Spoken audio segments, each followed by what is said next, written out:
everybody. Welcome back to the Price to Sell podcast. I'm your host, Matthew Campoli. And today, like always, we bring you some really, really good guests. But today, we have an excellent guest. We have an icon in the industry, possibly some of the best branding in the game, possibly the best name in the game. A first Price to Sell guest with an actual Wikipedia page. So you're first. But we have no one then other than Mr. Brad Lamb. Thank you for coming. Oh, you're welcome. You, that Wikipedia page, pretty cool. So, you know, that Wikipedia page has been hacked so many times. I mean, yeah, it's funny that the people have an interest in. So, a few years, I'm 6'5". okay. And a few years ago, I don't read it very often, but maybe once every 6 months, I check it out to see, what's going on. And someone put. He's a small man at 5'6". Okay. And I'm just curious how that gave someone pleasure. Yeah. But we have to we have to constantly watch that page. Yeah. Because for whatever reason, my public persona doesn't always represent what I think is real. And so there are people that go on there and they make, because anyone could contribute to it, right? They make adjustments to it, and they add sort of things that are negative just to be negative. Yeah. People have nothing better to do. A lot of trolls out there. Yep. But I want to start with some highlights. I mean, I'm sure many people know who you are, but for those that don't, you've been involved in about 31,000 real estate transactions. You've been in the industry since 1988. Yep. Right. And these deals have totaled over $9 billion in sales, which is absolutely incredible and remarkable. You had your own reality TV show called Big City Broker. Mm-hmm. Very cool. And you started Lamb Development Corp in 2021. You built reputable projects such as the Harlow, Theater Park, King Charlotte, and many more. 2001. Sorry? 2001. Yeah. Sorry. So yes, much longer than 2021. Yeah. But I was going to say, if you built all those condos in 2 years, good for you. But let's get into early life. So who was Brad before real estate? Why real estate? And what got you to where you're at? Well, so for most of my pre-university life, I was into sports. So I played a lot of hockey, and I swam a lot. I was on a swim team, and pretty well any sport I like to play. So I did a lot of that. I also had an interest in commerce and trading and selling. And so I was a kid on the street that always had a stand at the end of their driveway selling whatever I could get my hands on. I took my parents' personal home movies and had movie night, and the kids came and paid me a quarter. Nice. You're talking How old were you? 1969. I was 8. Okay, hustler. Yeah. I sold everything. I sold ice cream sandwiches, homemade ice cream sandwiches. I sold Freezy Pops. I sold flags. I had county fairs or local fairs that I put on with my friend for the street. County's saying it bigger than it was. It was really 2 streets intersecting, and we took all the kids and put them to a fair that we had. And so I've always known how to sell things and how to understand people in front of me and figure out what they needed. So that hasn't hurt me. I went to university. I was a good student, and I got into Queen's engineering program, and I'd spent 4 years there. I got an engineering degree as a mechanical engineer, and then but I didn't enjoy that. That wasn't really. I enjoyed selling, really. Yeah. So I knew as I was going through engineering school that I was really just doing it to get it done, but it wasn't really where I wanted to be. And so I got out of school, and I spent 4 years working for a company as an engineer, but more on the sales side of engineering. I started buying real estate at a very early age. So I think I was 23, and That's I awesome. bought a townhouse in London, Ontario. We lived in Oakville at the time. Can you share the price at that I think time? it was $32,000. Crazy. Something like that. Yeah, It was that's awesome. 3 or 4 bedroom townhouse. And my younger brother was going to Western, so we rented it to him and 3 of his friends or 4 of his friends. And we bought it. I remember this very clearly. We bought it for the low 30s, and we rented it for $800 a month. Wow. Can you imagine? Yeah. You could never get that cap rate today. Yeah, that's awesome. So it was a fantastic investment. And I bought it, so I was a third of it. My younger brother, my dad gave him $2,000. I had saved $2,000 for my job. And my older brother came up with $2,000. And we bought it. We got a 80% mortgage. And we rented it. And after a year, my brother decided he was going to move out, and we sold it. And we sold it for $55,000. Okay. So we took our $6,000 and we made around $24,000. And I was just like, "Fuck, this is unbelievable." Yeah. You know, I my salary in my first year as an engineer was $22,000 a year, Okay. and I had made in one transaction what I made an entire year in my Yeah. job. So I realized that this is what I was going to do, and while I was working for that company for 4 years, I bought and sold dozens of properties, and within 4 years, I owned about 30 to 40 doors. Wow. Yeah. That's incredible. You were like 26 by this time? By the time I was 27, I had multiplexes. That's insane. I had I had 13 townhouses and a row of townhouses. I probably had more than 40 doors. I had a 5-plex. I had a 12-plex. I had condos in Mississauga and Toronto. It was an interesting time. Property prices were growing quickly, by 10% a year. Mm-hmm. And so you could make money almost buying anything Yeah. back then. That's amazing. But then then what happened is 1989 came and the market crashed. Mm-hmm. But by that time, I was a real estate agent. So in 1988, I took the real estate course in my summer vacation. So I had a 2-week summer vacation. I took phase 1 in the 2-week summer vacation from that job. And then I took phase 2 and phase 3 right after that. And I quit my job and I became a condo specialist Okay. for a company at the time. It was one guy and his assistant. His name was Harry Stinson, Mm-hmm. and the company was called Harry Stinson Real Estate. And he was a total character. And I was the first agent to work there, and that's really where I honed my selling skills, was in that for that period of time I was at that office. Did you decide to niche down in condos, or was that just a setup at that office? No, I knew. So I knew that condos were the future. Mm-hmm. And there was nobody in Toronto at the time in 1988 that was holding himself out as a condo specialist, except this guy Harry Stinson. I see. And so actually, what happened is I bought a condo for $170,000, and I had a 6-month closing on it. And by the time the closing came around, it was worth around $260,000. So this is a fair amount of money in those days to make just off one transaction. So I kept seeing this guy's ads in the Globe and Mail and the Star. He used to write these very long, like verbose ads about property, and he was the only guy saying he was a condo specialist in Toronto. So I called him. I said, "I have this condo. I want to sell it." I met him, and the guy shows up in a bright crimson red Cadillac Senator stretch limo, driving himself. Okay. This thing's about 30 feet long. Yeah. And he gets out of the car and he has a suitcase. And the suitcase is a phone. Because in those days, portable phones were actually, they looked like a little bomb with a handle on it. Okay. And I'm like, "What the fuck is that?"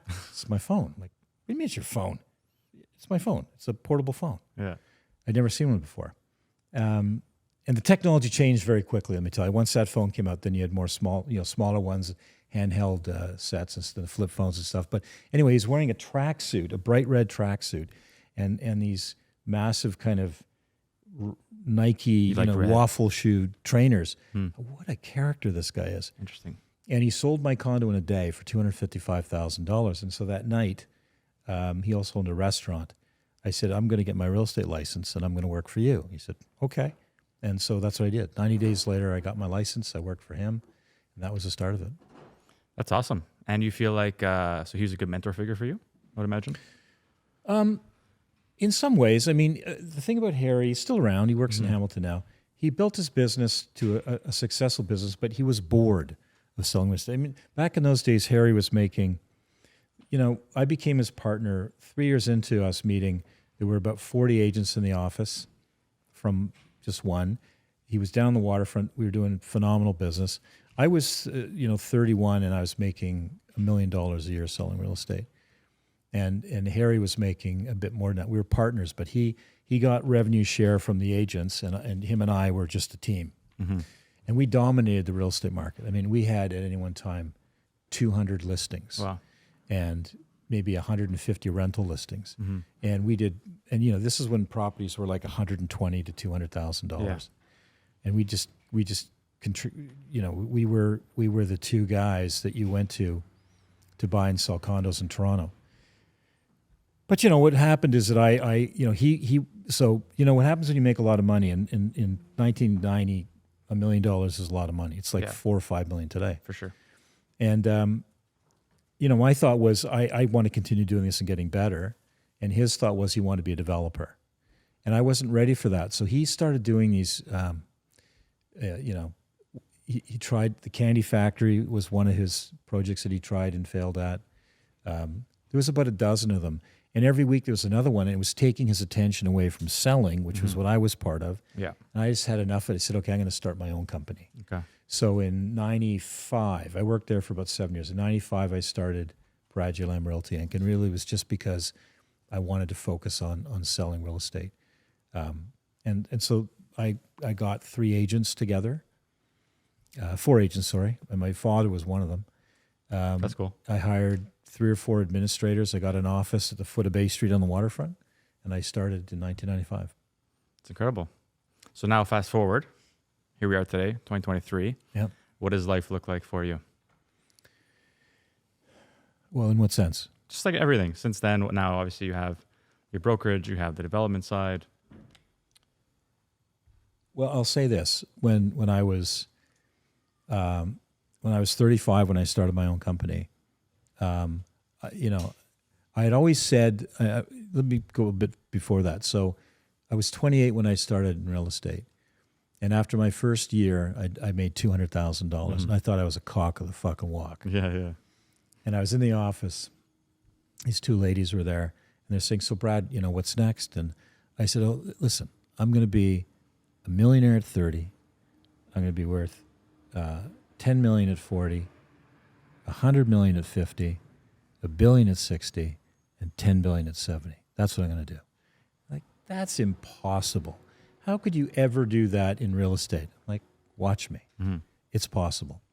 So I had this idea that you could make great wealth in real estate. I didn't know exactly how. I like that. And but I did see that if the transaction was big enough, like I was making when I bought and sold property back in those days, I was making $60,000, $70,000, $80,000 a trade.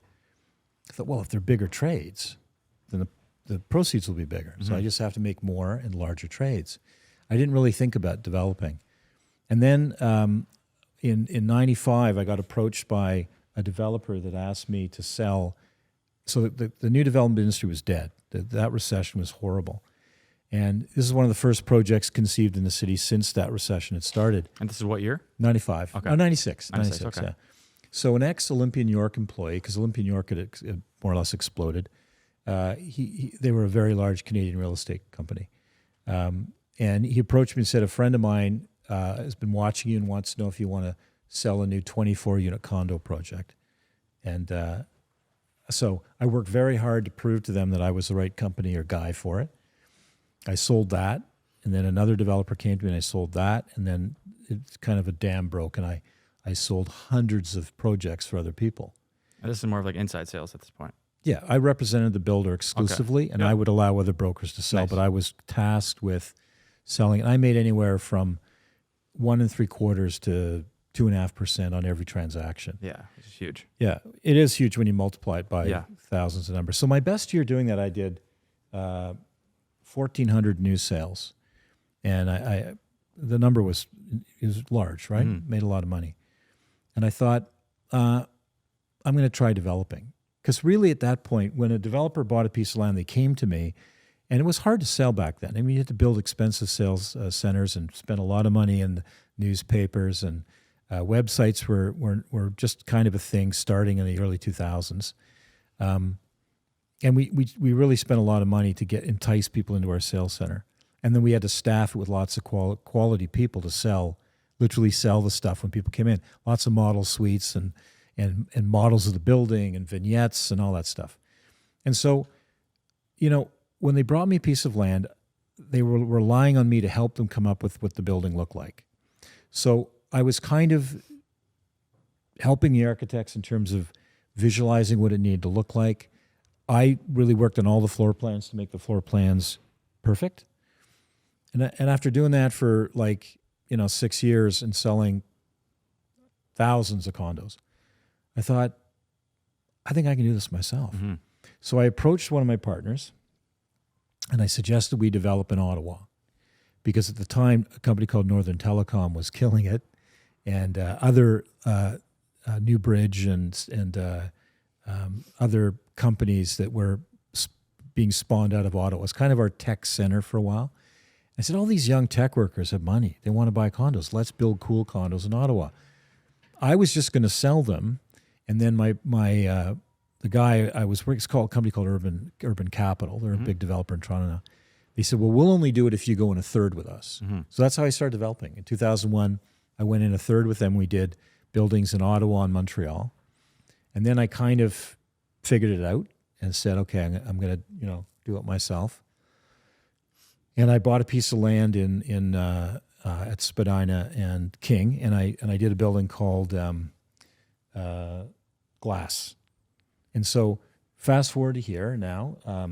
What's great is most of my goals are financially being met.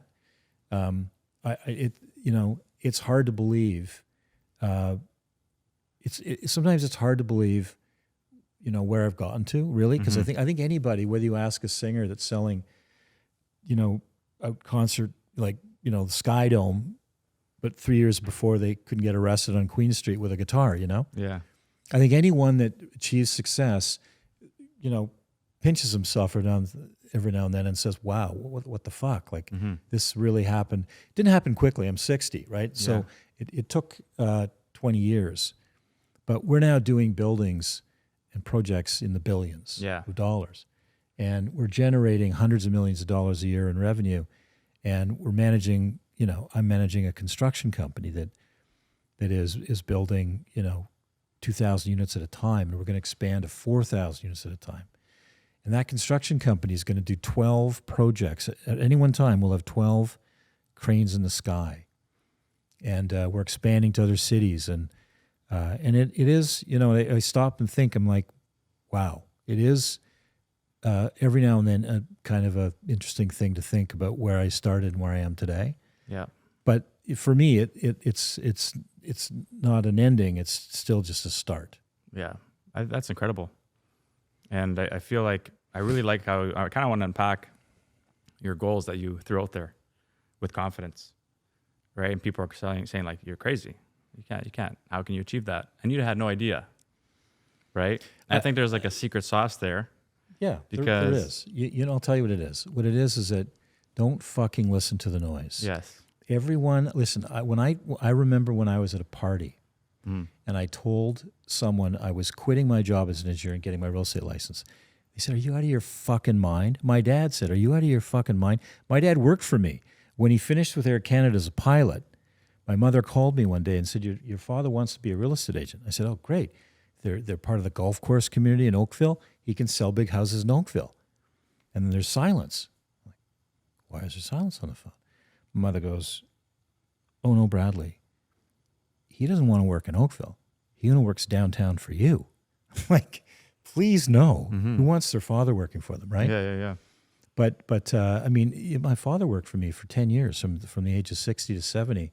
And he was the one who told me it was a waste of time quitting engineering and getting my real estate license. Yet I literally provided for him for 10 years as a worker in my real estate office. So the thing I would say is that people today say I can't afford to buy a home. Young people think they can't get started. I'll tell you what. When I was 24, one of my best friends lived at the Summit. You know what the Summit is? No. Condo building over here on King Street.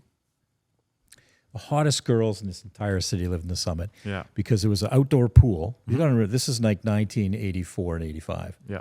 Not much going on. They were still manufacturing pipe on King Street. So this building at Bathurst and King was like an icon in the middle of nowhere. Yeah. And my friend lived in a studio apartment, and I looked out the window, and the pool was filled with chicks. And I was like, wow, I want to live here.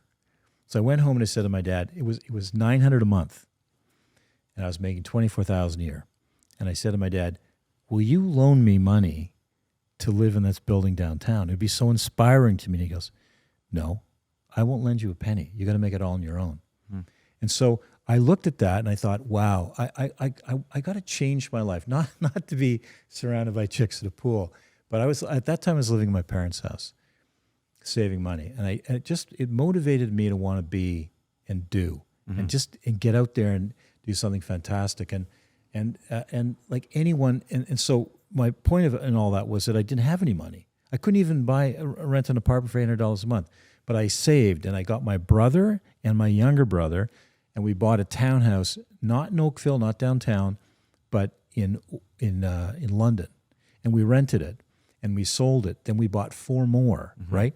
And so the moral of the story here is, like, you have to adjust your life for your circumstances. If you don't make enough money to buy something today, give up smoking, give up a Starbucks coffee. It sounds silly. It sounds like small numbers. No, it's true. But these numbers pay off. Yeah. Go back in and live with your parents for 3 years and save a third of your salary and live on less, right? And then go to your best friend and say, hey, let's buy a place together. And maybe we can't live in it, but maybe we can rent it. And get in the market somewhere, somehow. It doesn't have to be in Toronto. Buy in another town and manage it. London I used to drive to London. It's a 1.5, 2 hour drive every weekend to deal with tenants. I didn't like it, but I did it on the route to something better, right? And so that's the thing. Like, people will tell you can't do it. Don't ever let yourself get in that position where you think you can't do it, because you can do anything you put your mind to. Exactly. Preach. Yeah. Preach that. I want to jump to and pick your brain on the current market and the climate we're in, considering you've been through multiple cycles. I want to see where your thoughts are as to right now we're February 6th, 2023. What are your thoughts on the rest of the year? Well, we're in a recession of sorts. Certainly a real estate recession. Whenever you raise interest rates or double them or triple them, like we've seen, you'd be an idiot, truly an idiot, to buy real estate today if you're borrowing money. Now, I'm buying real estate today and I'm borrowing money, but I'm a developer, so even at the rates that we're talking about today, I've put those into our budget or pro forma, and the projects work well because we're not anticipating 10 years of 7-8% interest rates. We're anticipating a few more years or a year or 6 months, right? So it works. But if you're a buyer and you're looking for your first home, it doesn't make a lot of sense to buy today and borrow money. And I think anyone would think that, right? So what happens? If first-time buyers leave the market, then the move-up buyers are gone because they can't sell to the first-time buyers, and the whole thing shuts down. So we're at a position right now where 40% to 50% of the real estate that would normally change hands on MLS is changing hands. It's terrible. But is it good? Is there good things about this? Well, there's probably too many real estate agents. Yep. There's probably too many real estate brokers. Real estate prices, it's always good for real estate prices to retrench and then start to build again. You never see and you don't want a straight line up, right? It makes people lazy and expect that. And the real estate market over the long term does rise all the time. Yep. But over the short term, it can fall like it is now. So what's the future? Well, I think you're going to see interest rates top off soon, if not already. And then the next move will probably be a reduction. And I think when the reduction happens, you'll see people come back in the market slowly and then quickly, and then there'll be like a tidal wave. Yeah. So sometime between now, I would say, and the summer 2024, you're going to see a real estate market come back to a dangerous level, meaning you cannot keep 50,000 people out of the real estate market for long. That's what we're doing right now. 50,000 people deferred their buying, and that can't last for a long time. So, all of the gains that people think we're getting in affordability, it's laughable to see government saying, it's great, we have affordability in the market. The only reason why we lost affordability was because the government shut it down. They did the one thing that reduces affordability. They raised interest rates, not naturally, unnaturally. Yeah. Right. So, there's probably truly 600,000 new people coming to this country a year. Probably realistically 170,000 of those will settle in Toronto. The most homes we can build a year is between 25 and 30,000 in the GTA. So we're going to come woefully short of the annual requirement that we need just to keep up with the regular growth of the city. But in addition to that, there's already a 200,000 home shortage. So every year we add about 20,000 to the shortage. So we're not making it better, we're making it worse. And when you make the supply chain worse, it makes prices higher. So if you had cash right now, it's a great time to buy. If you don't have cash right now, you have to borrow money. You have to question that whether the value you're getting today, which is maybe a 10% reduction from the peak, if that truly is worth the extra interest, right? But I'll say this: the media love sad stories, right? It sells newspapers, it sells views and everything else. The truth of this is that when the average price falls 20%, it just means that the average price of real estate that is sold has fallen. It doesn't take that house across the street and say it's worth 20% less. It means that when a buyer looked at that and said, well, I can afford less, I'm not going to buy that house, I'm going to buy the one next door that's $200,000 cheaper because now I can afford that with my qualifications. So yes, real estate prices are falling, but it's a fallacy to believe, as the media will tell you, that prices have fallen 20%. Prices have probably fallen realistically between 8 and 12% in the GTA. And it depends whether it's a condo or a single family home or a townhouse. It's all different in each genre of property. Yeah. But, what people just need to realize is this will end, and it'll end, and then you'll forget about it. It'll be in the rearview mirror, and then you're going to have after COVID and this, you're probably going to have a good 10-year stretch where you're going to see price increases. Yeah. Human psychology. That's all business is. Yeah. It's very interesting. And people like to, when the opportunities are here, people freak out. When there's no opportunity, everyone's jumping on. So it's but it's actually the opposite, right? Yeah. So what people should have been doing in August is buying, Meta stock. And when Tesla fell to $106 a share 4 weeks ago, they should have bought Tesla stock. The thing is, the herd is always right, but they're wrong, right? Yeah. So the herd moves, and of course that moves the market. But if you move in the opposite direction to the herd, eventually you're going to be right. Exactly. Right, and that's always been, my philosophy is to always invest when others aren't, and to follow alone rather than groups. That's really, I make my decisions on my own. I don't get any advice from anyone else. I make them all myself, quietly, in solitude, with plenty of time. And that's the best way to make decisions about your business life. Inspiring. I like it, man. I want to touch on Toronto pre-con market and where you see that headed in terms of price per square foot, right? Between now, maybe the next 5 years, Toronto as a whole. Well, I would say today, if we were to launch a building in a central part of Toronto, we'd be at $1,600 a foot. We might be below some other guys. I think other people are trying an average of 17. How that works is, you see it start at 16 or 1550, but it's on the second floor, and there's 1,000 per floor, increase to the 40th floor. So on average, if you really work this stuff out, people are probably at 16 to 1,700 a foot. And I think that's our costs are. Our margins, let's say, you can work backward from that, but our margins, the typical margin in high rise is 15%. If you go out and you buy land rezoned, Best a builder is going to get is 15, 16%. If you buy land and you rezone it, you can get over 20 because you're doing the rezoning work, and there's a gain in that, right? But, real estate prices are just going to go higher. Mm-hmm. If anyone thinks there's a solution to this, that there's a solution to affordable housing or there's a solution to the homeless crisis, there's no solution. There's no solution. The reality is that real estate prices are going to get higher and higher and higher, and that's because we cannot find enough land to build enough property quick enough to satisfy the needs.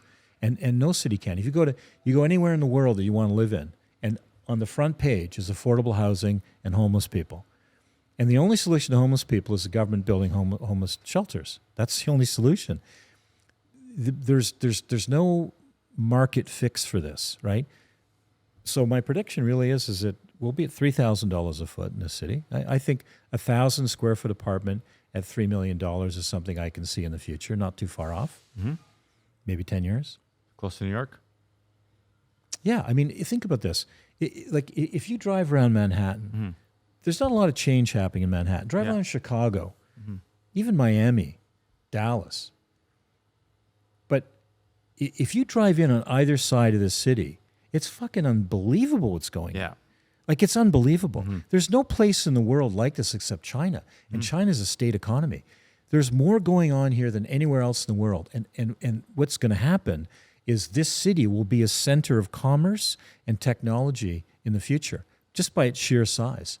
And so I think it'll compete nicely with New York. I don't know why Toronto should be cheaper than New York in 10 years. It'd be a better place to live.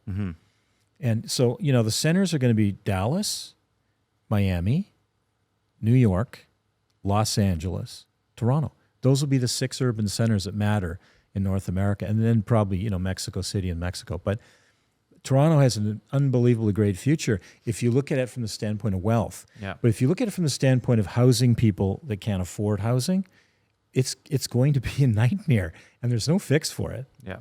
There isn't. Unless you get all levels of government building housing that's subsidized, and I think that's the solution. I don't think the free market's going to do that. The free market makes everything more expensive. Yep. I'm going to do quick rapid fire questions with you, okay? So throw them at you, you answer them. But your thoughts on, starting with, best area of Toronto to invest in right now. Let's stick to the core. Well, I would say the East End, the Lower East Side, probably. Yeah, that's where I live. That's why It's I'm biased. a little bit cheaper, and it's going to be incredible in 3 years. Yeah, awesome. You kind of just answered this, but what area do you see having the biggest opportunity to invest in real estate right now? And that's a broad question. No borders. I think Scarborough is got some great opportunities for growth. I think Hamilton, what's going to happen to Hamilton in the next 10 years, going to blow people away. There's going to be 100 30 to 40 story towers in Hamilton within 10 years. Yeah. 100. Yeah, it's crazy. Like, Pittsburgh doesn't have that. I mean, this is going to be, and Pittsburgh's a very nice regional city, right? Hamilton's going to be a booming city, and so I think cities like Cambridge, Kitchener-Waterloo are going to develop, Guelph, Brantford, St. Catharines, Niagara Falls. They're all going to see their fair share of people that can't afford to live here, and they're going to find lives in those cities, and they'll make those cities better by living there and bringing their creativity and their ideas. In Toronto, I think like the Junction's a pretty good spot. There's still some development available there. Pricing is a bit softer than it is downtown. But listen, downtown, like living in Center Ice downtown, like what an opportunity. Yeah. If you can afford it, it's like you walk out and you're there and you've got everything. You've got 3 fantastic sports teams, right? Well, soccer's the 4th, I guess. You have an eclectic population. Like, this city has some of the most beautiful people in the world. Yeah. And because it's a mixed city, Yep. right? And so there's very few places like Toronto that have such a handsome population of people, and it's a super fun place. Yeah. And so, I mean, I think Toronto is more fun than New York City now. Interesting. it's less exclusive and more inclusive. Yep. Anybody can go to any bar they want here. It's true. In New York, it's not like that. Yeah. Yeah. Thoughts on buying pre-construction outside of Ontario in Canada? What would be like your top pick? I think Calgary is probably the top pick. In definitely fact, booming right now. we are going to be launching 1,250 units in Calgary. Okay. What's that called? It doesn't have a name yet. Okay. It's not downtown. It's lower. It's kind of mid-rise. Probably be selling it in 2024. Okay. Awesome. And I'd like to end it off here with just one piece of advice for the younger generation realtor out there who's looking to have an amazing career, amazing life. Okay, well, so this is what I tell everyone that comes to work in our office. We have a really great training program. If you don't know what you're doing or you're lost, we can absolutely get you on course. But first thing is, you need to do rentals. Why do you need to do rentals? I understand they're annoying. It's low-hanging fruit. You build a database of people that ultimately, if they're spending $2,100 or $2,500 in a one-bedroom, eventually going to make enough money to buy a place. And so it's your future client base, right? So you stay in touch with them. They'll refer other people. They themselves will buy. Their parents, if the parents like, the cut of your jib, then they might use you. The sister and brother might use you. So rentals are very important. I would try to do 5 or 6 a month to build a database. And all the people that you don't work with are in your database. The second thing I'd say is you need a database. You need a database that you manipulate and you use on a monthly basis. So you need to send the people that you have in your database something useful every month that makes their real estate world better. The next thing you need to do is open houses. People should do at least one weekend open house a week, and they're not hard to do. You get permission from someone that you may not have any listings. That's okay. You ask someone in your office that's doing very well. They don't want to open house to house. They'll let you do it. You take credit for it as the listing agent. You work with everyone that comes in, and you do it the right way. If you don't know how to do it the right way, you come to work in my office, we'll teach you. But there's a right way to do open houses where you can actually progress from introduction to customer, right? And the last thing is everybody needs to create a farm. Yeah. And the farm doesn't have to be 20,000 units. You have to be smart about it. But you create a farm and you farm that farm and you milk it for everything you can. You become the expert in that area. It could be 300 units. 300 units, you'll probably see 10 or 15 trades a year. And if you can get 5 of those trades, that's $125,000 in revenue in today's marketplace. And that's a fantastic base to build all the other things. If you do all those 4 things the way we want you to in our office, you'll make $250,000 a year every year. Yeah. And then, you can grow that and you can get up to the $1 million or $2 million a year from there. Yeah. Incredible. I think those are key pillars that people will take away with them, and it's awesome. But you've been amazing. So thank you so much. If someone wants to reach you or connect, where's the best place? They cannot do that. Okay, done. So no one's connecting with him except me. You can call my office. You can. Frankly, I don't even know my office's email, but the phone number is 416-368-5262, which is 416-368-LAM. And you can call the office, and they will introduce you to anyone that you need to, depending on your need. Awesome. Fantastic. Well, again, thank you for coming. And to everyone out there who's listening, watching, we appreciate you. Don't forget to like, subscribe, and share. And can't wait to see you on the next one.